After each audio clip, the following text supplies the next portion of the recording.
Hello दोस्तों, YouTube के channel को सब्सक्राइब कर लें, क्लिक बेल आइकन को प्रेस कर दें ताकि सारे नोटिफिकेशन आपको मिलते रहे। जेबी यहाँ पे जेबी अकाउंटिंग के मॉक टेस्ट नंबर 6 है।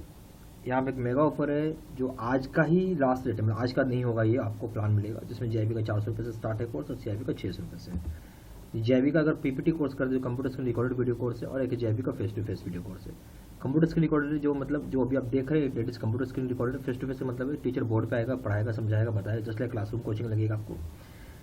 ये कोर्स नेचुरल सी बात ज़्यादा पावरफुल है, ज़्यादा बेटर है, ज़्यादा अच्छा है। दोनों ही वीडियो कोर्सेज हैं। ये कोर्स ज़्यादा बिकती है, ज़्यादा पावरफुल, ज़्यादा सेलिंग वाली कोर्स है। दोनों कोर्स में कंपेरिजन करें, दोनों कोर्स में वीडियो लेक्चर कोर्स है, दोनों कोर्स में वीडियो लेक्चर कोर्सेज है, दोनों कोर्सेज में केस स्टडी का वीडियो है, और दोनों कोर्सेज में आपको या 6,600 क्वेश्चन बैंक है, 13,500 क्वेश्चन बैंक है, या 15 मॉक टेस्ट या 30 मॉक टेस्ट है, यहाँ भी रिविजन नोट है, यहाँ भी रिविजन नोट है। और दोनों जगह जो वैलिडिटी होगी लाइफ लॉन्ग वैलिडिटी है। और जेबी का जो पेपर करेंगे, कोई भी पेपर करिए, प्रिंसिपल से लेकर, यहाँ 400 रुपये का, यहाँ 800 रुपये का, अकाउंटिंग यहाँ 500 का, यहाँ 1,000 का है, कॉमर्स पे करेंगे 1,000 रुपये का, और यहाँ 2,000 रुपये का है। Which of the following transactions will increase as also decrease an asset? बोलते हैं ऐसा कौन सा ट्रांजेक्शन होगा जिसकी वजह से एसेट बढ़ भी सकता है और एसेट घट भी सकता है, बताइए। तो ऐसा कौन सा ट्रांजेक्शन होगा? सवाल बड़ा सीधा सा है। तो ऐसा कौन सा ट्रांजेक्शन होगा जिसकी वजह से आप बोल सकते हैं कि वो बढ़ भी जाएगा और डिक्रीज भी हो जाएगा? क्या डिक्रीज होगा? एसेट। सोच के जवाब दीजिए। पहला, जैसे बोलते हैं स्टोर्स परचेज्ड ऑन क्रेडिट, दूसरा स्टोर्स परचेज्ड ऑन कैश, तीसरा payment of A promissory note with cash, चौथा है ऑप्शन यानी डी ऑप्शन है डिक्लेरेशन ऑफ डिविडेंड। बताइए इसमें सही ऑप्शन क्या होगा? 10 सेकंड ले लीजिए, सोच के जवाब दीजिए।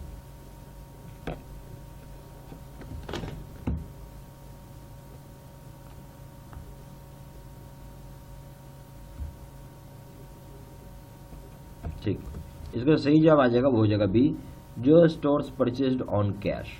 देखिए अब होता यह है कि कैश क्या है, कैश क्या है आपके लिए, एक होता है एसेट और लायबिलिटी। ठीक है, अगर पढ़ेंगे अकाउंटिंग दो चीज होते हैं, एसेट और लायबिलिटी। तो कैश नेचुरल सी बात है, ये शॉर्ट टर्म एसेट है आपके लिए। ठीक है, उससे सामान खरीदा तो पैसा तो निकल गया, पर जो सामान खरीदा वो क्या हो गया? मान लो आपने पैसा दे के एक आपने मान लेते हैं फर्नीचर खरीद लिया आपने। ठीक है, ये फर्नीचर क्या है भाई? एसेट ही तो है आपके लिए। ये फर्नीचर है क्या? एसेट हो गया आपका, लंबे समय तक काम आने वाला चीज हो गया ये। ठीक है, लॉन्ग टर्म एसेट हुआ। पैसा निकाला तो पैसा कन्वर्ट हो गया या पैसा आपका कम हो गया। ठीक है, और दूसरे साइड से आपको फर्नीचर भी तो मिल गया तो एसेट बढ़ गया। इसलिए ये ऑप्शन सही है, बी ऑप्शन। क्वेश्चन नंबर 2 पे आइए। The general reserves at the time of amalgamation of firms is transfer to. बोलता है जनरल रिजर्व्स जो होता है जिस समय एमलगमेशन होता है फर्म्स को, उस समय ट्रांसफर होता है। अब एमलगमेशन का मतलब क्या होता है? मर्जर करते हैं, एक या दो फर्म है, उनको आपस में क्या कर रहे हैं हम लोग? मर्ज कर रहे हैं। ठीक है, मर्ज करने के बाद अब एक ही फर्म बचेगा आपको। मर्ज करने के बाद क्या होगा? अब एक ही फर्म बचेगा आपके पास। तो अब पूछ रहा है कि क्या होगा उस केस में। देखिए यहाँ पे पहला रिवैल्यूएशन अकाउंट, दूसरा है account of the new firm after amalgamation, फिर बोलता है कैपिटल अकाउंट ऑफ पार्टनर्स में ट्रांसफर होगा, फिर चौथा बोलता है return of to write off goodwills etcetera. क्या होना चाहिए आपके समझ? सोच के जवाब दीजिएगा, कोई हड़बड़ी नहीं है। 10 सेकंड ले लीजिए, सोच के जवाब दीजिए।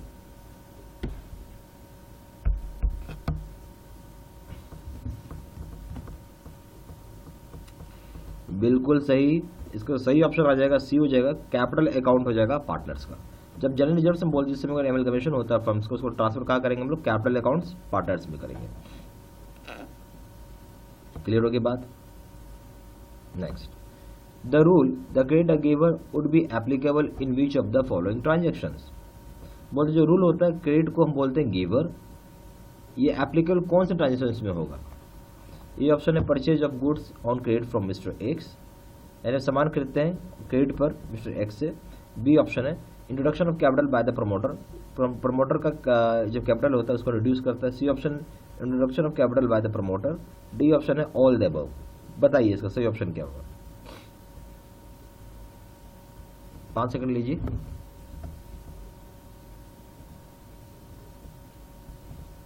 ठीक है, इसका सही जवाब हो जाएगा डी, सारे ऑप्शन सही हैं। क्योंकि परचेज जो कर रहे हैं गुड्स मिस्टर एक्स से क्रेडिट पे, वो भी चलेगा, और प्रमोटर ने जो कैपिटल डाला है वो भी चलेगा, यानी यहाँ पर ये लोग पैसा दे रहे हैं एक तरीके से, तो क्रेडिट द गिवर का उदाहरण हो जाएगा। Question 4, stock does not include, बहुत बहुत इंपॉर्टेंट क्वेश्चन है ये, बहुत इंपॉर्टेंट क्वेश्चन, मैं इसको बोलूँगा वेरी इंपॉर्टेंट क्वेश्चन है, इसको ध्यान से देखिए और सवाल का जवाब दीजिए, क्योंकि स्टॉक से रिलेटेड क्वेश्चन है, सोच के जवाब दीजिएगा। मतलब स्टॉक डज नॉट इंक्लूड, क्या इंक्लूड नहीं करता है? ए ऑप्शन है goods in the hands of an agent, B option है goods out on approval on sale और रिटर्न, ठीक है, जो बोलो गुड्स एजेंट के हैंड में है, ये ऑप्शन है। बी ऑप्शन है गुड्स जो अप्रूवल पे गया हुआ सेल पे है, आउट ऑफ ऑन अप्रूवल है, ऑन सेल और रिटर्न पे। सी ऑप्शन है goods sold awaiting delivery to the buyer, जो गुड्स सोल्ड हो गया अब डिलीवरी के लिए अवेट कर रहा हो। चौथा ऑप्शन है कि यहाँ पे गुड्स मींट फॉर सेल या रीसेल। तो इस केस में जो क्या होगा सही ऑप्शन, आप लीजिए 5 सेकंड सोच के जवाब दीजिए, कोई हड़बड़ी नहीं है यहाँ पे, कोई हड़बड़ी नहीं है, आराम से जवाब दीजिए। वेरी गुड, इसका सही ऑप्शन हो जाएगा सी हो जाएगा, यानी goods sold awaiting delivery to the buyer. Question number 5, depreciation is appearing in the trial balance of a company while making final accounts it should be shown in। बोला depreciation जो होता है अपेयर हो रहा है ट्रायल बैलेंस में company का, depreciation कहाँ पेयर हो रहा है? ट्रायल बैलेंस जो कंपनी का होता है वहाँ पेयर हो रहा है। जब कभी आप फाइनल अकाउंट बनाते हो तो कहाँ दिखना चाहिए? ये ऑप्शन हो जाएगा the profit and loss account, ये लॉन नहीं है actually, this is profit and loss है, ये लॉस अकाउंट है, ठीक है। फिर बी ऑप्शन हो जाएगा the balance sheet as deduction from the asset concern, जो बैलेंस शीट हो जहाँ पे एसेट को हम डिड्यूस करते हैं, चाहे डिडक्ट करते हैं। सी ऑप्शन है profit and loss account and balance sheet, जो प्रॉफिट एंड लॉस अकाउंट और बैलेंस शीट। डी ऑप्शन हो जाएगा प्रॉफिट एंड लॉस, ये सब लोन नहीं है, लॉस है, प्रॉफिट एंड लॉस अकाउंट और बैलेंस शीट कहाँ पे होगा बताइए। तो आपको पूछा क्या क्या है, डेप्रिसिएशन आपका कहाँ अपीयर हो रहा होगा? ट्रायल बैलेंस में, बताइए कौन से अकाउंट में, ये पूछा जा रहा है। सोच के जवाब दीजिए आप।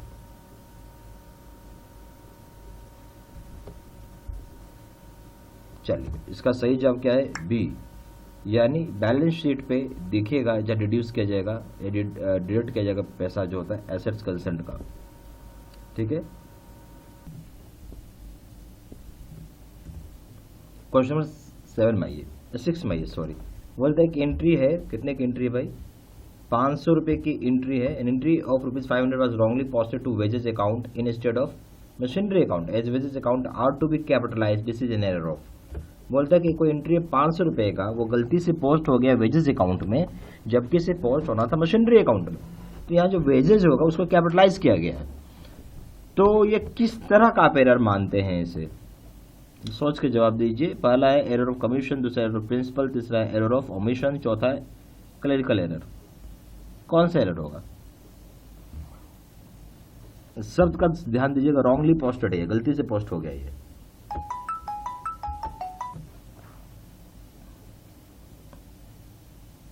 सोचिए बताइए क्या एरर होगा। यहाँ पे मैं रॉन्गली शब्द लगा हुआ है, शब्द का ध्यान दीजिएगा। सही जवाब बोला आप लोगों ने। इसका सही एरर है ओमिशन, एरर ऑफ ओमिशन हो जाएगा, ठीक। अब देखिए इसमें एरर ऑफ कमीशन क्या होता है, प्रिंसिपल क्या होता है, क्लरिकल क्या होता है, ओमिशन क्या होता है, ये आपको जब तक पढ़ेंगे नहीं ये चैप्टर्स तो आपको नहीं समझ में आएगा। Question number 7, as provisions for bad and doubtful debts at the time of dissolution of a firm is transferred to which of the following account. बोलते जो प्रोविजंस बनाए गए हैं जब बेड और डाउटफुल डेब्ट्स के लिए जिस समय डिसॉल्व किया जाता है फर्म को और वो ट्रांसफर किया जाता है, कौन से अकाउंट में ट्रांसफर करेंगे फिर उस केस में? ए ऑप्शन है रियलाइजेशन अकाउंट, बी ऑप्शन है capital account of partners equally, C option है capital accounts of partners in their sharing ratios, D option है डेब्टर्स अकाउंट। कहां पे जाना चाहिए अब बताइए।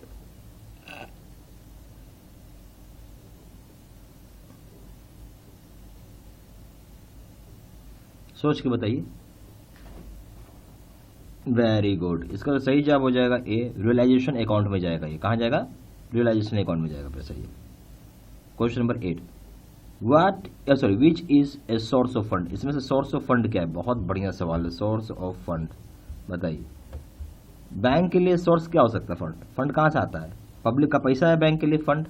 अरे भाई पब्लिक का पैसा है ना, यानी पब्लिक डिपॉजिट्स आप बोल सकते हैं इसको, डिपॉजिट्स हम बोल सकते हैं सीधे भाषा में। और क्या है पैसा बैंक के लिए? फंडिंग तो ही है। डिपॉजिट्स क्या होगा? लायबिलिटी है बैंक के लिए, यानी डिपॉजिट्स बढ़ेगा तो बैंक को फायदा होगा। कैसे फायदा होगा? पैसा रहेगा तभी तो लोन देगा बैंक। तो ए ऑप्शन है increase in liability, B option decrease in liability, C option है purchase of asset, D option none of this. मैंने आपको बता दिया डिपॉजिट्स क्या है? लायबिलिटी है। तो नेचुरल सी बात है कि लायबिलिटी बढ़ेगी तो आपको बहुत फायदा होता है, यानी सोर्स ऑफ फंड क्या है? Increase in liability. क्वेश्चन बनाए, wages paid to labour have been created to wages account, it is an. बोलते जो वेजेस पे करते हैं हम लोग लेबर को, वो क्रिएट किया जाता है वेजेस अकाउंट में। ये एक तरीके का क्या होता है, इसे हम क्या बोल सकते हैं?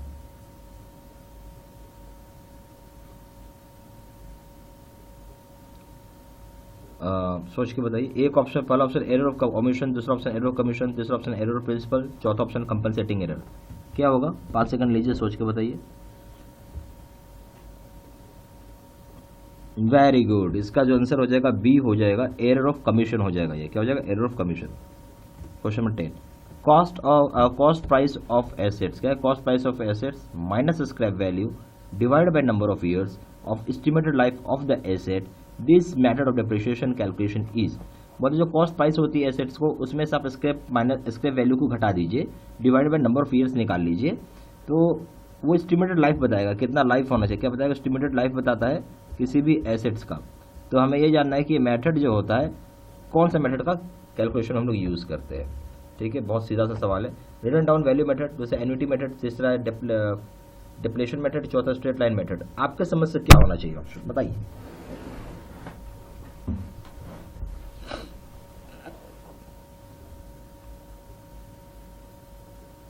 वेरी गुड, इसका सही जवाब आ जाएगा, वो हो जाएगा डी, स्ट्रेट लाइन मेथड सबसे सही है इसका आंसर। क्यों? कि स्ट्रेट लाइन मेथड में क्या होता है, फिक्स्ड परसेंटेज ही कटता है हमेशा। फिक्स्ड परसेंटेज नहीं, बल्कि बोलिए फिक्स्ड अमाउंट कटता है, परसेंटेज नहीं है, अमाउंट कटता है, अमाउंट। तो मान लीजिए अमाउंट कटता है इसमें, फिक्स्ड अमाउंट, तो उससे आप ये निकाल सकते हैं कितने नंबर ऑफ ईयर्स काम करेगा। पहला सवाल, which of the following transactions will increase as also decrease an asset. बोलते ऐसा कौन सा ट्रांजेक्शन होगा जिसकी वजह से एसेट बढ़ भी सकता है और एसेट घट भी सकता है, बताइए। तो ऐसा कौन सा ट्रांजेक्शन होगा? सवाल बड़ा सीधा सा है। तो ऐसा कौन सा ट्रांजेक्शन होगा जिसकी वजह से आप बोल सकते हैं कि वो बढ़ भी जाएगा और डिक्रीज भी हो जाएगा? क्या डिक्रीज होगा? एसेट। सोच के जवाब दीजिए। पहला, जैसे बोलते हैं स्टोर्स परचेज्ड ऑन क्रेडिट, दूसरा स्टोर्स परचेज्ड ऑन कैश, तीसरा payment of A promissory note with cash, चौथा है ऑप्शन यानी डी ऑप्शन है डिक्लेरेशन ऑफ डिविडेंड। बताइए इसमें सही ऑप्शन क्या होगा? 10 सेकंड ले लीजिए, सोच के जवाब दीजिए।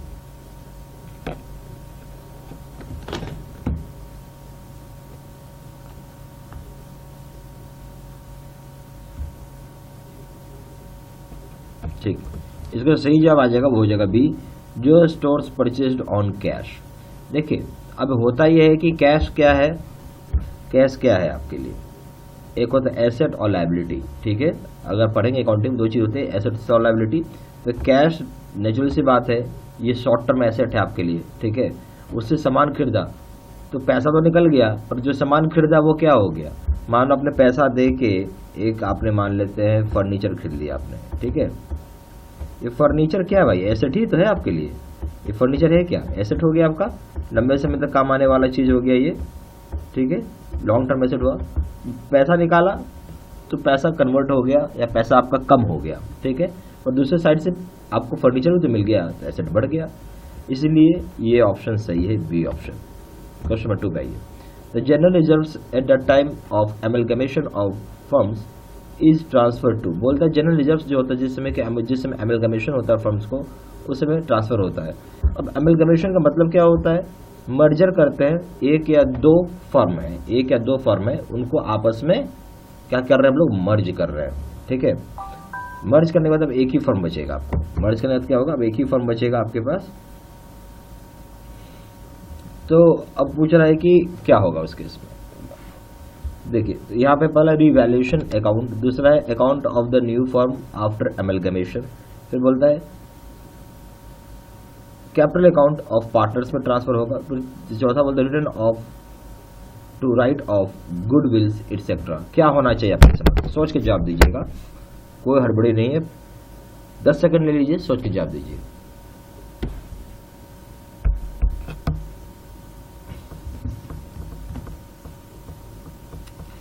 बिल्कुल सही, इसका सही ऑप्शन आ जाएगा सी हो जाएगा, कैपिटल अकाउंट हो जाएगा पार्टनर्स का। जब जनरल रिजर्व से बोल जिस समय अगर एमलगमेशन होता है फर्म्स को, उसको ट्रांसफर कहाँ करेंगे हम लोग, कैपिटल अकाउंट्स पार्टनर्स में करेंगे। क्लियर होगी बात। Next, the rule the credit giver would be applicable in which of the following transactions. बोलते जो रूल होता है क्रेडिट को हम बोलते हैं गिवर, ये एप्लीकेबल कौन से ट्रांजेक्शंस में होगा। ये ऑप्शन है purchase of goods on credit from Mr X, यानी सामान खरीदते हैं क्रेडिट पर मिस्टर एक्स से। बी ऑप्शन है introduction of capital by the promoter, promoter का जो कैपिटल होता है उसको रिड्यूस करता है। C option introduction of capital by the promoter. D option है ऑल द अबव। बताइए इसका सही ऑप्शन क्या होगा। 5 सेकंड लीजिए।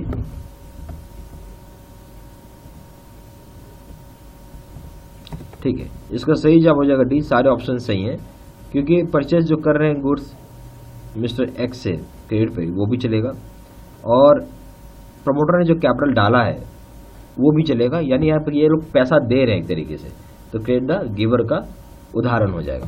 Question 4, stock does not include. बहुत बहुत इंपॉर्टेंट क्वेश्चन है ये, बहुत इंपॉर्टेंट क्वेश्चन, मैं इसको बोलूंगा वेरी इंपॉर्टेंट क्वेश्चन है, इसको ध्यान से देखिए और सवाल का जवाब दीजिए, क्योंकि स्टॉक से रिलेटेड क्वेश्चन है, सोच के जवाब दीजिएगा। मतलब स्टॉक डज नॉट इंक्लूड, क्या इंक्लूड नहीं करता है। ए ऑप्शन है goods in the hands of an agent. B option है goods out on approval on sale और रिटर्न। ठीक है, जो बोलो गुड्स एजेंट के हैंड में है, ये ऑप्शन है। बी ऑप्शन है गुड्स जो अप्रूवल पे गया हुआ सेल पे है, आउट ऑफ ऑन अप्रूवल है, ऑन सेल और रिटर्न पे। सी ऑप्शन है goods sold awaiting delivery to the buyer, जो गुड्स सोल्ड हो गया अब डिलीवरी के लिए अवेट कर रहा हो। चौथा ऑप्शन है कि यहाँ पे गुड्स मींट फॉर सेल या रीसेल। तो इस केस में जो क्या होगा सही ऑप्शन, आप लीजिए 5 सेकंड सोच के जवाब दीजिए, कोई हड़बड़ी नहीं है यहाँ पे, कोई हड़बड़ी नहीं है, आराम से जवाब दीजिए।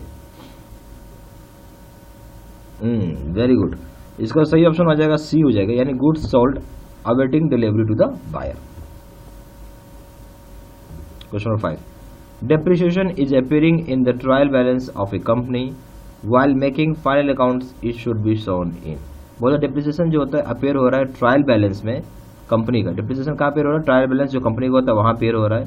जब कभी आप फाइनल अकाउंट बनाते हो तो कहाँ दिखना चाहिए।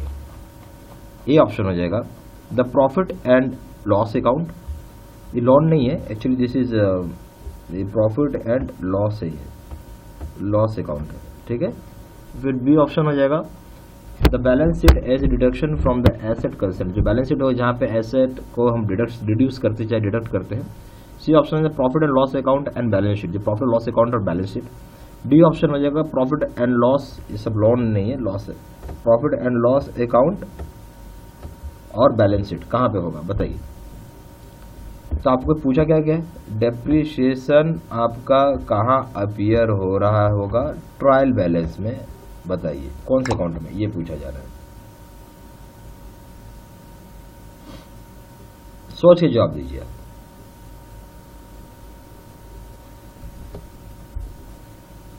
चलिए इसका सही जवाब क्या है, बी, यानी बैलेंस शीट पे दिखेगा जब डिड्यूस किया जाएगा या डिडक्ट किया जाएगा पैसा जो होता है एसेट्स कंसर्न का। ठीक है, क्वेश्चन नंबर 7 में आइए, 6 में आइए सॉरी। बोलता है कि एंट्री है, कितने की एंट्री है भाई, 500 रुपए की एंट्री है। An entry of ₹500 was wrongly posted to wages account in instead of machinery account as wages account are to be capitalised, this is an error of. बोलता है कि कोई एंट्री है 500 रुपए का, वो गलती से पोस्ट हो गया वेजेस अकाउंट में, जबकि से पोस्ट होना था मशीनरी अकाउंट में। तो यहाँ जो वेजेज होगा उसको कैपिटलाइज किया गया है। तो ये किस तरह का आप एरर मानते हैं इसे, सोच के जवाब दीजिए। पहला है एरर ऑफ कमीशन, दूसरा एरर ऑफ प्रिंसिपल, तीसरा है एरर ऑफ ओमिशन, चौथा है क्लरिकल एरर। कौन सा एरर होगा? शब्द का ध्यान दीजिएगा, रॉन्गली पोस्टेड है, गलती से पोस्ट हो गया ये।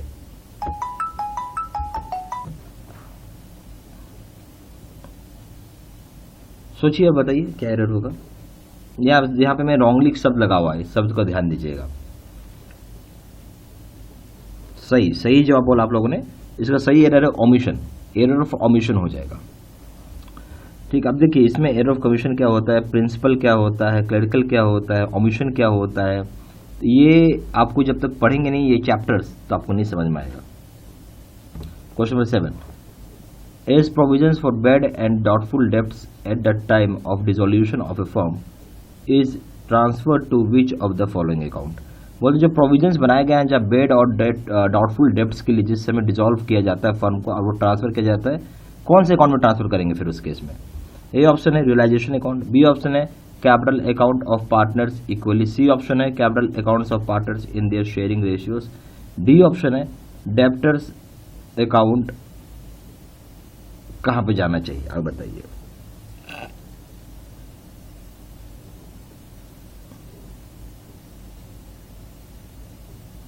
सोच के बताइए।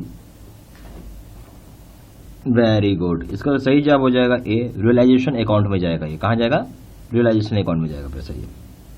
Question number 8, which is a source of fund. इसमें से सोर्स ऑफ फंड क्या है? बहुत बढ़िया सवाल है। सोर्स ऑफ फंड बताइए। बैंक के लिए सोर्स क्या हो सकता है? फंड कहां से आता है? पब्लिक का पैसा है बैंक के लिए फंड। अरे भाई पब्लिक का पैसा है ना, यानी पब्लिक डिपॉजिट्स आप बोल सकते हैं, इसको डिपॉजिट्स हम बोल सकते हैं सीधे भाषा में। और क्या है पैसा बैंक के लिए? फंडिंग तो ही है। डिपॉजिट्स क्या होगा? लायबिलिटी है बैंक के लिए, यानी डिपॉजिट्स बढ़ेगा तो बैंक को फायदा होगा। कैसे फायदा होगा? पैसा रहेगा तभी तो लोन देगा बैंक।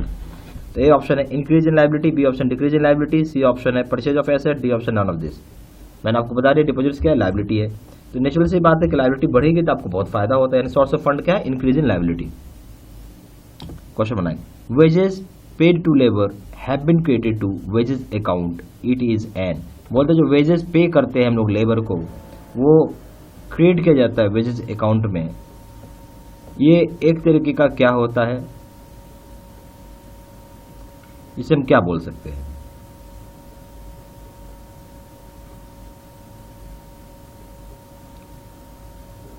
सोच के बताइए। एक ऑप्शन, पहला ऑप्शन एरर ऑफ ओमिशन, दूसरा ऑप्शन एरर ऑफ कमीशन, तीसरा ऑप्शन एरर ऑफ प्रिंसिपल, चौथा ऑप्शन कंपनसेटिंग एरर। क्या होगा? 5 सेकंड लीजिए, सोच के बताइए। वेरी गुड, इसका जो आंसर हो जाएगा बी हो जाएगा, एरर ऑफ कमीशन हो जाएगा। ये क्या हो जाएगा? Error of commission. Question number 10, cost price of assets क्या है? Cost price of assets minus scrap value divided by number of years of estimated life of the asset, this method of depreciation calculation is. बोलते जो cost price होती है assets को, उसमें से आप स्क्रैप वैल्यू को घटा दीजिए, divided by number of years निकाल लीजिए, तो वो एस्टिमेटेड लाइफ बताएगा कितना लाइफ होना चाहिए। क्या बताएगा? एस्टिमेटेड लाइफ बताता है किसी भी एसेट्स का। तो हमें ये जानना है कि ये मेथड जो होता है कौन सा मेथड का कैलकुलेशन हम लोग यूज करते हैं। ठीक है, बहुत सीधा सा सवाल है। रिटर्न डाउन वैल्यू मेथड, दूसरा एन्युटी मेथड, तीसरा है डिप्लेशन मेथड, चौथा स्ट्रेट लाइन मेथड। आपके समझ से क्या होना चाहिए ऑप्शन बताइए।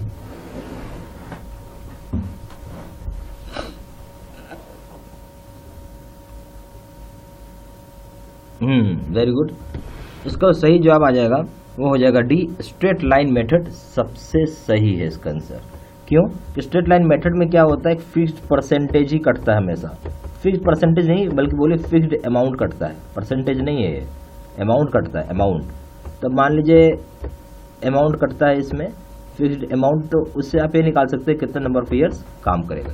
तो फिक्स्ड अमाउंट यहाँ पे कटता है। ठीक है, तो एग्जैक्ट नंबर ऑफ ईयर्स बताएगा कि कितना एसेट चलेगा। तो ये सारा पॉइंट से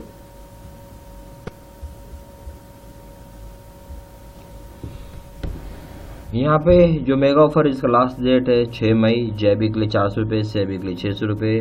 अब इसके लिए आप चाहें तो फ़ोन कर सकते हैं 4 × 9 685 दूसरा नंबर 7827546946।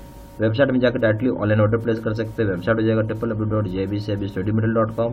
ईमेल आईडी हो जाएगा sidsinha123@gmail.com। ठीक है, थैंक यू वेरी मच।